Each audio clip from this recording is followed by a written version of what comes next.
Welcome to the Holocaust Memorial and Tolerance Center's Curator's Corner. My name is Thorin Tritter. I'm the Museum and Programming Director at the Holocaust Memorial and Tolerance Center, which is located in Glen Cove, New York. Before we start, as I have been doing for the last couple of months, I want to emphasize that our building is open to the public. So I hope you'll be inspired by this program and the other Curator's Corners to come and see the objects and images that I've been talking about and that I will be talking about today in person in our galleries. So we're open Monday through Friday from 10 to 4:30 and on Saturday and Sunday from 12 to 4. We will be closed tomorrow in observance of Yom Kippur. I also want to encourage you to pose any questions that might come up during my presentation in the Q&A box of Zoom. So if you scroll down to the bottom of the screen or top of the screen, depending on what device you're using, hopefully you'll find the Q&A button. And if you type in your questions there, I'll make sure to make time to answer them at the end of my presentation. Okay, so today I want to talk about this photograph. It stands in our second gallery. This is the caption that we include. It says, as you can see, Jews are forced to sell their businesses to Aryans. This rubber goods store, formerly called Gummy Weil or Weil Rubber Goods, is now owned by Stam and Basserman. So this is a photograph of a store, a rubber goods store in Frankfurt from 1938 after it had gone through this Aryanization process. I'd like to look pretty closely at this photo, which I think gives us a view into two main aspects of Nazi Germany, or two important aspects of Nazi Germany. First, as I say, it shows the Aryanization process, the forced sale by Jews of their businesses and assets to non-Jews. And I want to talk about that a little more. But because this store is a rubber goods store, it also connects to an important aspect of the German war machine, which was the development of synthetic rubber. And I want to talk about that too. Let me start with the Aryanization topic. And I'll point out the names on the store here. You can see the big sign gives the new name for the business, Stam and Basserman. But below that, the sign reads in English, the translation will be formerly Weil Rubber Goods. So there you see it, formerly Weil Rubber Goods. I'll come back in a minute to talk about the Aryanization process, but I wanted to highlight that even though the Jewish owner of this business, Weil Rubber Goods, was forced to sell and was no longer allowed to operate the business after 1938, the new owners, Stam and Basserman, continued to trade on the success and the reputation of the Jewish store. So they've got formerly Weil Rubber Goods on there, rather than just removing that name altogether and putting their own. So they're still trading on that name. And that was not something that was unique to Frankfurt, nor was that unique to this store. This is an advertisement, and I see the question coming in. This is a store in Frankfurt, so in Germany. This is an advertisement from a newspaper in the city of Elberfeld in Germany, in Western Germany, also from 1938, announcing that this place called Lachmann's House of Pants was now going to be Aryan owned and was henceforth to be known as Klaus's House of Pants.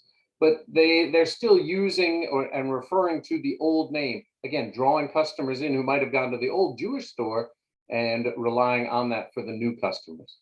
Even more dramatic is this example, an advertisement from a Vienna newspaper that announced the new Aryan ownership of Herzmansky. But note that the new Aryan owners not only kept the old name, the Jewish store's name, but they proudly proclaimed that it had been in business for 75 years. So that was 75 years of operation under Jewish ownership that the new Aryan owners are taking credit for. The fact that both of those advertisements and our photograph come from 1938, as you might imagine, is not a coincidence. Beginning in 1933, when the Nazis came to power in Germany, they began what would become a 5-year campaign of gradually increasing pressure to isolate Jews from the rest of society, which eventually culminated in forced deportations and then later murder. The Nazi goal of the 1930s was not mass genocide.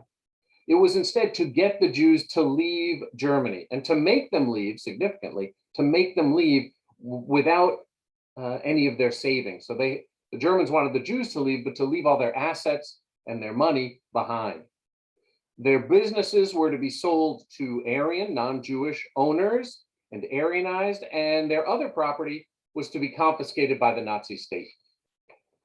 By 1933, there were about 100,000 Jewish-owned businesses in Germany. About half of them were small retail stores dealing mostly in clothing or footwear. The rest were factories or workshops of various sizes or professional offices for lawyers, physicians, and other independent professionals. The first Nazi action against these businesses came on April 1st, 1933, just 2 months after Hitler had been named chancellor, when the Nazis called for a national boycott of all Jewish businesses. And here you see a flyer or a poster calling for it. On the day of the boycott, on April 1st, stormtroopers stood kind of menacingly in front of Jewish-owned department stores and retail establishments and the offices of doctors, Jewish doctors and lawyers, etc. They put up signs on the buildings like the ones you can see here, which says, "Don't buy from Jews." And throughout Germany, there were attacks on individual Jews and on Jewish property with little or no response from the police. Although the boycott lasted only a single day and was ignored by many individual Germans who continued to shop at Jewish-owned stores, it marked the beginning of a nationwide campaign by the Nazi Party against the entire Jewish population of Germany. A week after the boycott on April 1st, 1933, a week later, the government passed a law restricting employment in the civil services to only Aryans, leading to the firing of Jewish government workers, including teachers in public schools and universities, judges, and all kinds of government bureaucrats. Hundreds of other laws followed in the subsequent months and years, further isolating Jews from the rest of Germany. By the beginning of 1938, when our photo was taken, the combination of Nazi terror, propaganda, boycotts, and the hundreds of laws meant that 2/3 of Jewish-owned enterprises were either out of business or had been Aryanized, meaning they'd been sold to non-Jews, often at only 20 or 30% of the actual value. Despite Nazi efforts, there remained in 1938 about 30,000 Jewish businesses in Germany, owned by some of the more than 200,000 Jews who still remained.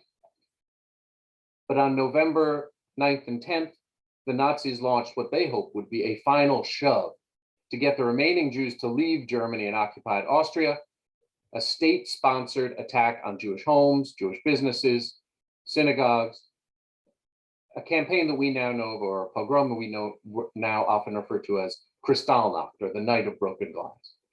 In addition to the physical destruction, 30,000 Jewish men were arrested and sent to concentration camps where they were again pressured to leave Germany. And in the wake of Kristallnacht, the Nazi state passed regulations that finally prohibited Jews from participating in the German economy. Instead of just pressuring Jews to sell their businesses, after November 1938, the German government forced them to sell. The Nazi state assigned every remaining Jewish-owned business in 1938 after Kristallnacht a non-Jewish trustee to oversee its operation and to oversee the forced sale of the business. And to ensure that even well below market value payments did not go to the Jewish owners, the trustee was paid slightly less than the sale price in most cases. The central players in those forced sales, both in the early years of the Nazi regime and after 1938, were perhaps most notably the big banks of Germany, banks like Deutsche Bank or the Commerzbank or the Dresdner Bank. These banks were often assigned as the trustee and often purchased the businesses as short-term investments until a buyer could be found, or at least managed it until a new buyer could be found. Interestingly, the banks, despite their central role, initially resisted the Aryanization process, as they feared that the forced sale to a non-Jewish owner might mean that someone unqualified would take the helm of these businesses for which the banks had a financial interest. the bank's interest in maximizing profits precluded them from accepting the lowest bidder or for passing businesses to into non-Jewish hands without some due diligence. By 1937 and 1938, however, any resistance in those banks had faded, and most banks had plenty of experience by then of the Aryanization process. Overall, we don't know the total figure for the value of property taken from Jews in Germany under the Nazis, but we do know that the Jews who left from Germany were able to only take a small fraction of their property with them. And meanwhile, those Jews who stayed in Germany and were later deported to ghettos and concentration camps lost all their property, and most also were killed. Overall, of the 724,000 Jews living in Germany and Austria in 1933, almost 80% managed to get out by 1941. But that still left 163,000 Jews, the great majority of whom did not survive the war. The store in our photograph from Frankfurt, Weil's Rubber Goods, was one of the holdout businesses. But there is a clue in the photograph that makes me think it was sold before the Kristallnacht pogrom. If you look closely on the right-hand side of the shop window, you may be able to make out there's a little sign with a swastika. I know the image is not a high-resolution one where you can really pick this out clearly. I've blown it up. Let's see, hopefully you can, yeah, there you get it. Again, I'm not sure you can even see it there, but maybe you can make out the swastika that's there. There is some words next to the swastika which say Deutsche Geschäft, or a German business, German-owned business. That marking would have been enough to save the store from attacks on Kristallnacht when Jewish businesses, like this one in Vienna, were marked with signs saying Jüdische Geschäft, or Jewish business, were the targets of attackers. We don't have an exact date for our photograph, but given that the store is not vandalized and has a German-owned business sign on it, it makes me think this was taken before Kristallnacht and thus was sold before the forced Aryanization regulations went into effect. Of course, the difference for the Jewish owners was meaningless. Whether they were forced or just pressured to sell had the same impact. They had no other options, and they had to accept the below market value that the seller offered. So I hope that gives you some sense of the Aryanization process. There is, however, as I said, another noteworthy aspect of our photograph, and that's the fact that it is this rubber goods store. The gummy in the store's name refers to the rubber products that it sold.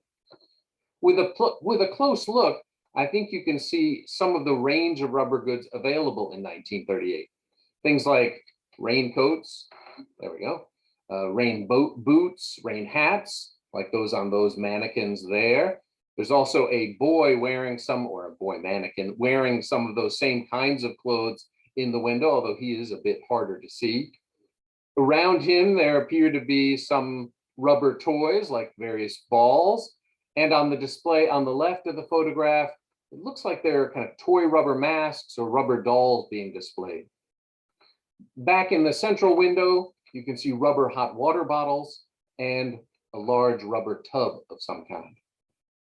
Of course, I wish the image was clearer when we blow it up like this so that we could make out more of what was in the display and more of the signage, but I'm afraid that's just not the case.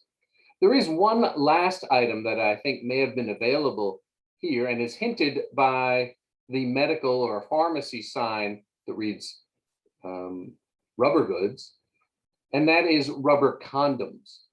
We do know that condoms were a notable item made from rubber by the early 1900s. This is an advertisement from an Austrian weekly newspaper from the end of World War I in 1918, and it shows 3 condom advertisements. This one with the attractive woman pulling back the curtain to welcome the visitor to the back room says that they have the best rubber specialty brand called seizure. None of these advertisements say the word condom. They're all vague, but I think the readers would have understood an advertisement like this one for seizure. The Ola advertisement, which has the image of a soldier, is similarly vague, only says that it is proven to be the best hygienic rubber specialty.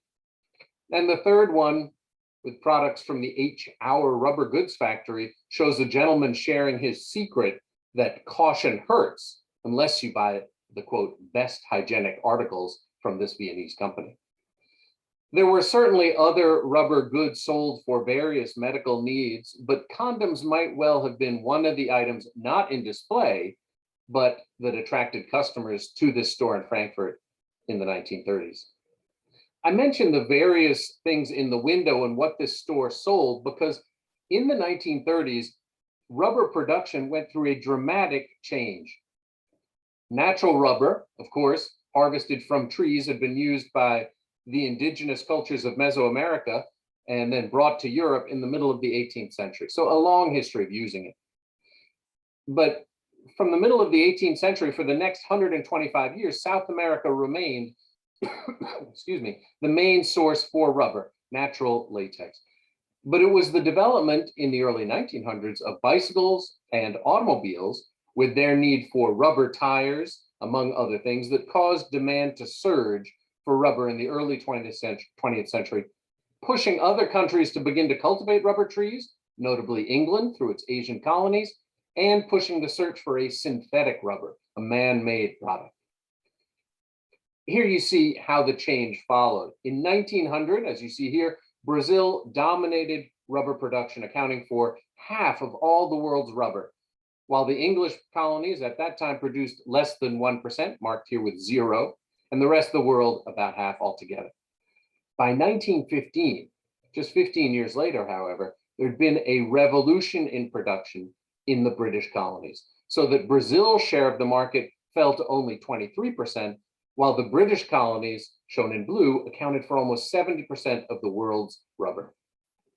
That change had already taken place when World War I broke out in 1914, meaning that England was able to essentially cut off Germany and the other Axis powers from rubber supplies during the war. Germany responded by actively pushing the production of synthesized rubber, which chemists at Bayer, a German firm, had pioneered in 1909.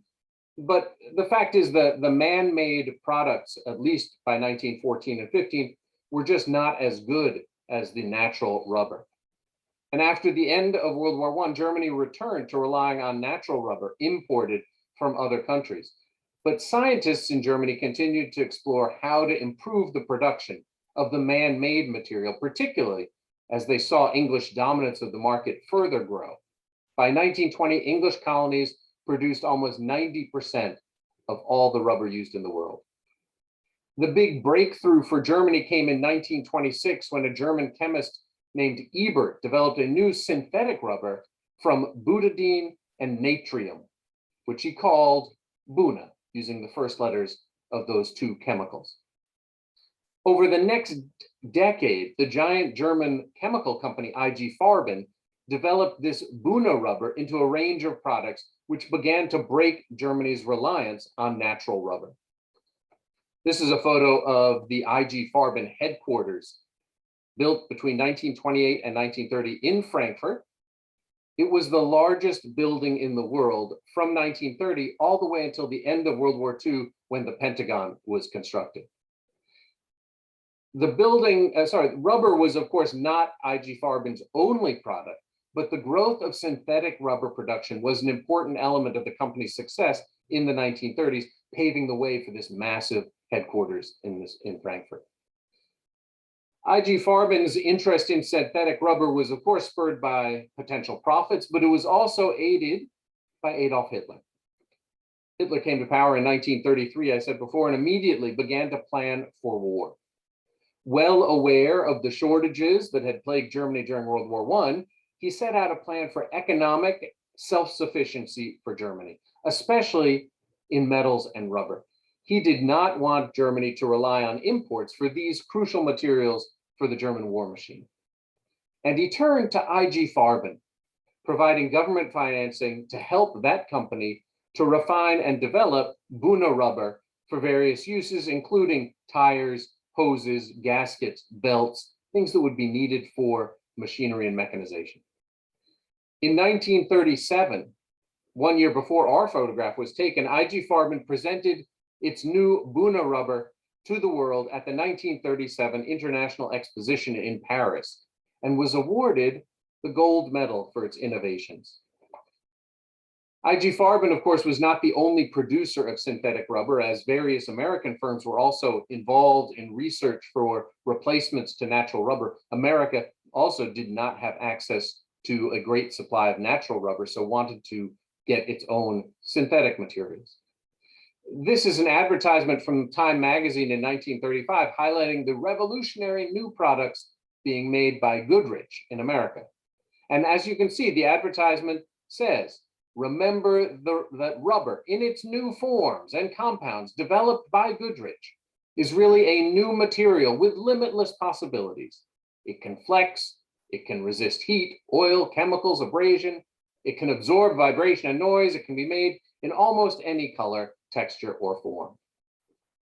The ad then goes on to list some of the new rubber products, including items used in food production, surgical gloves and other medical products, and even rubber hair curlers, which are of course shown in the large photograph.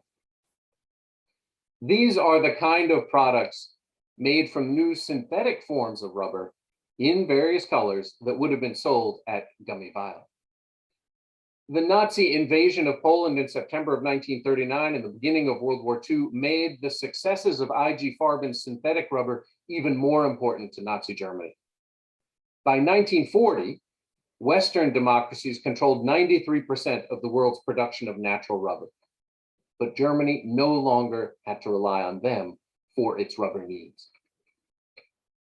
If you look at the leftmost pair of this bar, of the bars in this graph, it shows how natural rubber, in orange, still accounted for 78% of German supplies in 1939, before the war started, while synthetic rubber, shown in blue, accounted for only 22%. But 1 year later, the numbers had flipped. Synthetic rubber accounted for 70% of German supply, and natural rubber only 30%. And by 1943, synthetic rubber accounted for 90% of the German supply. By 1944, IG Farben produced over 144,000 tons of Buna rubber. That's more than the global production of all rubber just 30 years earlier.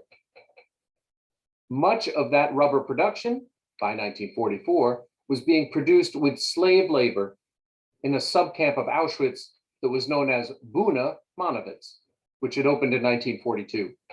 The Buna in the name coming from the Buna rubber that was produced in the IG Farben factory right there.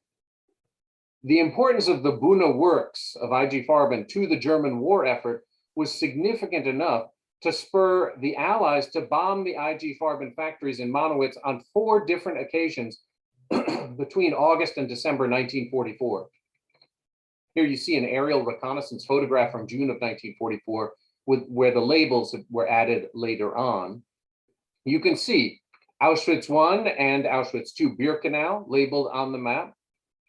You can also see the much smaller Monowitz or Buna Monowitz camp located right next to the massive IG Farben works. The bombing of the IG Farben factories, of course, begs the question about why the Allies did not bomb the gas chambers and the rail lines leading to Auschwitz-Birkenau, which was only 4 or 5 miles away. But that's not a topic I'm going to get into today. My main point is to highlight how important synthetic rubber had become to the Nazi war effort by 1944. Of course, few shoppers at Gummy Vial on the streets of Frankfurt in 1938 would have realized how important the rubber products on sale in the shop window would become after 1939, nor would most have believed that the rubber they would come to rely on would be produced by slave labor from concentration camps. Those were all developments that came after our photo was taken. Still, the forcing of Jewish owners, like the owners of Gummy Vial, to sell their stores and businesses was part of a much larger Nazi effort to impoverish and dehumanize Jews that was a significant step on the path toward genocide. Okay, I will stop there. Thank you for watching. If you have questions, and I think there might be some, please type them in and I will make sure to look at them. Before I get to those, however, I do want to put in a plug for some of our other upcoming programs. Next Wednesday, September 22nd, we are holding a fashion show and luncheon at the Pine Hollow Club to raise funds to support our educational and public programs. We've got various levels of tickets available. It should be a lovely event outside, so we won't have as many concerns about corona. We'll be under a tent outside and people will have to show their proof of vaccination, but I hope you will consider coming to that. You can find out how to buy tickets on our website. And giving the timing of the fashion show next Wednesday afternoon, I'm moving my Curator's Corner next week, so it'll be in the evening at 6 p.m. when I'm going to talk about a photograph in our gallery of Roland Freisler, who presided over a new court system called the People's Court, established by Hitler to ensure that the legal system in Germany followed his desires rather than earlier legal precedents. So I'll talk about Roland Freisler and the People's Court. And one more program to mention: on Sunday, September 26th at 6 p.m., we will hold the next program in our Sunday with Survivors series, in this case with Holocaust survivor Anita Weisbord, who's going to talk about growing up in Vienna and her experiences as part of the Kindertransport. As always, you can find information about these programs and all our upcoming programs on our website at www.hmtcli.org. And I hope you'll go to our website and click the Give Now button, make a donation to support our programs. Okay, let me stop sharing this screen and see what your questions are.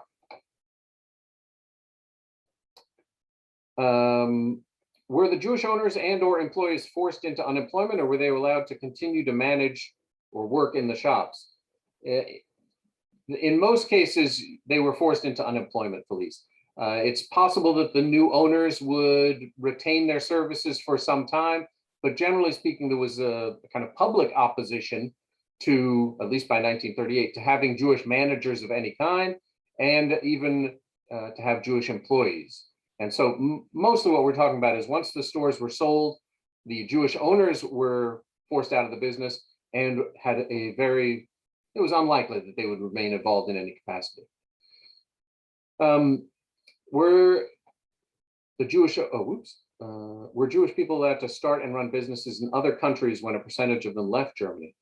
Yeah, other countries did not have the same laws that would ban Jews from operating businesses, except once the Nazis occupied those countries, those Nazi laws were then enforced. And that was one of the rather dramatic things about, for example, the Anschluss, the taking over of, or the annexation of Austria in March of 1938, is that Jews in Austria who had watched the laws gradually go into effect, hurting Jews in Germany across the border over the previous 5 years, in March of 1938, after the Anschluss, those German laws were imposed right away. There was no gradual imposition of those laws like had been the case in Germany. And similarly, when the Nazis occupied the Netherlands or Belgium or France, those laws, the Nazi laws forcing Jews out of businesses, were imposed right away. What made the difference between those stores and businesses that were early Aryanized and those that held up until later? The issue there, Frank, is just the owners themselves, because it was pressure. Until 1938, there was no law banning Jews from owning stores, but that did happen after Kristallnacht in November of 1938. So earlier, Jewish owners felt the pressure to sell either because no customers would come into their business, or because the stormtroopers would hang out outside their stores and intimidate people. And so the selling of 2/3 of Jewish-owned businesses before 1938 happened either because of that pressure, because of terror campaigns against the Jewish owners, or because those Jewish businesses just went out of business. But some Jews held on longer, either because they had the resources to do so, or maybe they had a clientele who was resistant to the Nazi propaganda. And so they held out a little longer. But in 1938, in November of 1938, there was actually a law or regulations passed that precluded Jewish operation of stores anymore.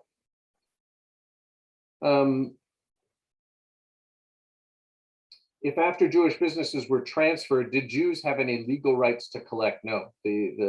The whole process of Aryanization was really designed to take any assets from the Jews and give it to Aryans or the German government, the Reich. And so there was no recourse to apply for greater profits. And I'll talk maybe a little about this next week when I talk about the German court system and how the German courts and the People's Court dealt with German laws and these regulations and the treatment of Jewish business owners. I'll talk about that next week. Why did it take 5 years to force Aryanization from 1933? It was just a gradual process. And I think it's often the case that we forget this, that the Nazis were in power for so long that that in 1933, Hitler did not come in and start saying, let's deport all the Jews and murder them. Instead, the goal was to get Jews to get out of the country, to force the Jews out. And to do that, there was a gradual process that accompanied the propaganda campaign to make Germans agree to that process. Few Germans, I think, would have supported the Nazi Party in 1933 if they had started forcing Jews out of their homes and putting them on trains and sending them to concentration camps. It took the dehumanization and it took the propaganda campaigns over 5 years to convince people that that was the right thing to do. What resistance on the part of the Jews and non-Jews was there to Aryanization? Yeah, that's a good question, Frank. Obviously, some resistance came in the form of just not being willing to sell. Others came in the form of, and I'm not sure I'll get to this next week, but there were cases where German Jewish business owners had good friendships with non-Jews and were able to use those to help sustain their businesses or to get paid a larger amount for their businesses, and were able to take some of that money elsewhere. Colleagues might also help them in transporting money across the borders so that the Germans wouldn't confiscate it all. So there was some resistance, absolutely. But the larger wave of public support for the Nazi Party and for the Nazi Party's power in the courts, in businesses, over all functions of life, meant that that resistance largely was a small affair. Okay, well, thanks very much for watching, and I look forward to seeing you at some of our other programs soon. Have a good day, everybody.